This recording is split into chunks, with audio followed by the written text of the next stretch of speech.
बुद्ध के व्यक्तित्व के संदर्भ में कम ही जानकारियां प्राप्त हैं। उनके विरोधी और आलोचकों को भी यह स्वीकार्य है कि वे सुंदर और आकर्षक व्यक्तित्व के स्वामी थे। रूप लावण्य, कद काठी और तेजस्विता से वे सभी का मन मोह लेते थे। दीर्घ निकाय के लक्ष्मण सुत के अनुसार अन्य बुद्धों की तरह वे भी 32 गुणों से संपन्न थे, जो एक चक्रवर्ती सम्राट या एक बुद्ध ही पा सकते हैं।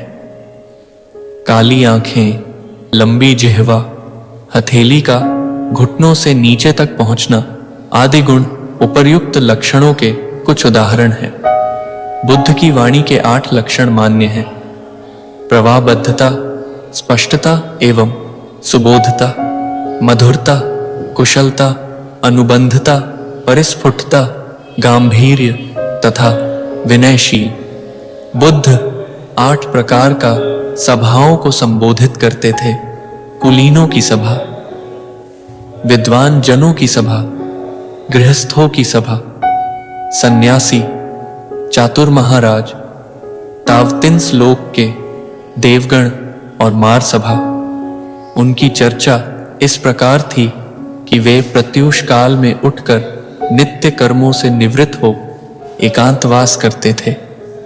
फिर चीवर धारण करके कभी बड़े भिक्षु समुदाय के साथ या फिर अकेले भिक्षाटन को निकलते थे।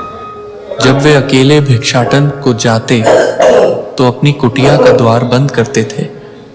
यह भी माना जाता है कि वे यदा कदा कुछ क्षीणाश्रव भिक्षुओं के साथ उड़ते हुए आराम से बाहर जाते थे।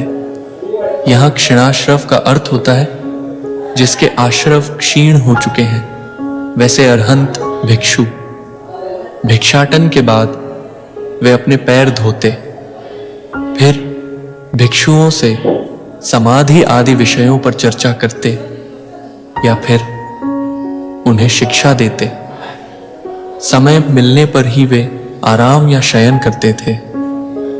वे प्राय अपनी दिव्य चक्षु से धर्म ग्रहण करने योग्य व्यक्ति का अवलोकन किया करते थे।